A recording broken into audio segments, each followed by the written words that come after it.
We have new information right now on breaking news out of North Moorhead overnight. A home is a total loss after a fire broke out at 1224 15th Avenue North. The Valley Today's Courtney Lockie joins us live from the scene this morning with some new information. What are you hearing from the Moorhead Fire Department this morning, Courtney? Yeah, good morning, Lisa. I just got off the phone with them and some heartbreaking news, just in time for the holidays. They say that this fire was actually caused by lights being left on a Christmas tree. Apparently, the electrical cord was faulty, and that is what caused the tree to go up in flames. And then this. Now, the homeowner of this trailer was actually at work at the time of the fire, and this is what she came back to. So if there is a silver lining in any of this, maybe it's that she and her two kids weren't at home at the time.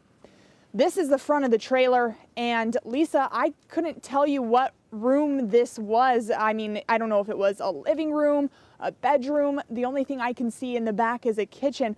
Other than that, it is pretty much a charred mess. And taking a step back, you can see here on the trailer that this fire has just completely tore the walls down, and we're hours past flames and it still smells so burnt out here.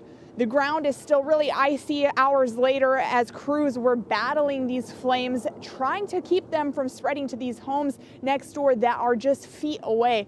They were able to do so, but the home to the left did sustain a little bit of heat damage. You can see there on the paneling. So investigators were able to determine the cause of this fire just a couple hours later. We're still totaling the damages, but a pretty devastating morning for this Moorhead family, unfortunately. It is never a good time to have a house fire, but especially heartbreaking knowing that the Christmas tree started that fire. Courtney Lockie reporting live on this breaking story. Thank you. Also breaking right now, the UK Health Secretary says the Britain's National Health Service will begin administering Pfizer's COVID-19 vaccine early next week, following the drug's emergency use approval by the country's Medicines and Healthcare Products Regulatory Agency. The approval makes Britain one of the first countries to get the green light to begin vaccinating its population. The program set out by the government will first focus on healthcare professionals, as well as those working and living in care homes, before moving on to the general population. Now, while the UK has ordered enough of the vaccine for 20 million people, it's not clear how many doses will arrive before the end of the year. A Bismarck man is charged with felony child abuse after his baby daughter suffered brain injuries consistent with shaken baby syndrome. A police affidavit says 36-year-old Delorence Monseg was arrested Sunday after the baby was taken to a hospital, apparently suffering from seizures. Healthcare providers called police after finding injuries that they say were caused by the child being forcefully and violently shaken. Police say the man admitted to shaking the baby, but said he was only trying to clear her throat. The Department of Justice is investigating a bribery for pardon scheme, according to a federal court document just unsealed this week. The documents were heavily redacted and discuss whether prosecutors can review evidence that may have been protected by attorney-client privilege and were seized as a result of a search warrant. Now, this investigation also involves an alleged offer by an unnamed person to offer a substantial political contribution in exchange for a presidential pardon or reprieve of sentence. The documents do not name individuals involved, President Donald Trump or any White House officials. The Department of Justice has also specified that no U.S. government official is the subject or target of the investigation. It's a chilly start to our Wednesday morning. Let's find out how nice it will get by the afternoon as we check in with meteorologist Lisa Green.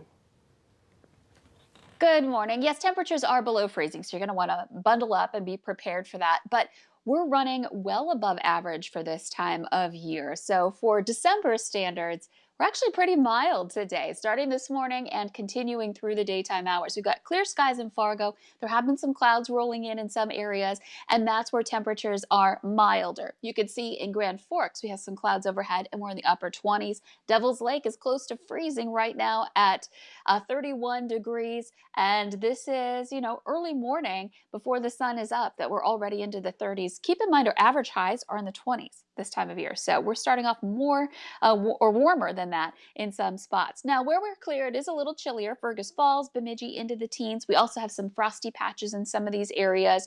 So your windshield might have some frost on it this morning, and you may need to do a little scraping here in those places where we've had clear skies, at least for a time overnight. But the clouds are starting to work their way in. So it might be a situation this morning where you get a nice little sunrise and then the clouds take over here as we continue through the day. And I can't rule out a flurry or two underneath these clouds as we work our way through the morning.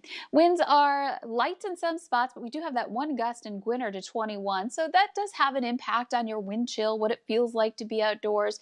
We're talking some single digits into northwest Minnesota. So again, a reminder, it is December. You're going to want that heavier coat here this morning. So here's a look at your bus stop planner. We're going to see those clouds continue to roll into places like Fargo here over the next couple of hours, but temperature's not too terrible to be waiting out at the bus stop. Sunrise at 7:54 this morning, by the way, so getting a little later and later still. And in the afternoon, still mild, maybe not quite as warm as yesterday, but 32 degrees. We're doing okay when we surpass that 30-degree mark in December, and we'll see that here throughout the valley coming up here for your forecast today and beyond. The 7-day planner looking quiet, warm again for December, and dry as well. All right, thank you, Lisa.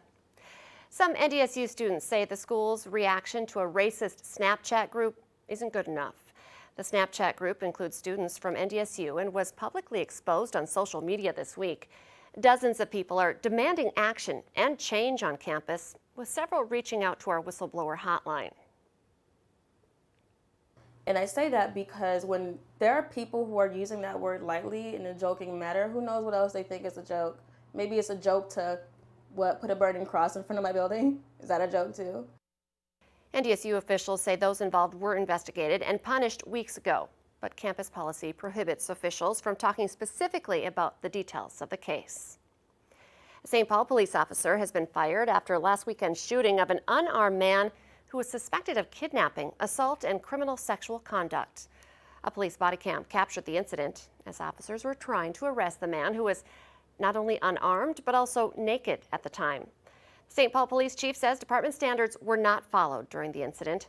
The 31-year-old suspect is being treated for his injuries. North Dakota's infamous face mask fight is threatening to be a sticking point during this upcoming legislative session in the state capitol. Even with a mask mandate in place, state lawmakers talked about how they plan to stay safe, and the discussion quickly turned into an emotion-filled debate. The Senate vote took just minutes, but it was a different story in the House. Some lawmakers argued that face masks don't prevent COVID-19, and some people in their districts don't approve of the statewide mandate.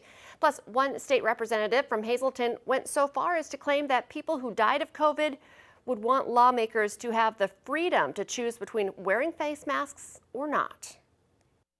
I don't think any one of them would want us to give up our freedom for their loss. Representative Megrum and some other lawmakers say we should model the state's efforts after South Dakota, which he thinks has fewer restrictions and fewer active cases. But that's actually not accurate. The latest information says South Dakota has more than 14,000 active cases. North Dakota has less than half that number of active cases at just under 6,000. The North Dakota Department of Human Services is providing $2.5 million for HVAC upgrades in the state's long-term care facilities. The grants gave up to $40,000 to each facility to upgrade their systems. The goal is to cut back on the spread of COVID-19 in those facilities. North Dakota has another 409 new COVID cases and 27 new deaths. 169 of the new cases are in Cass County.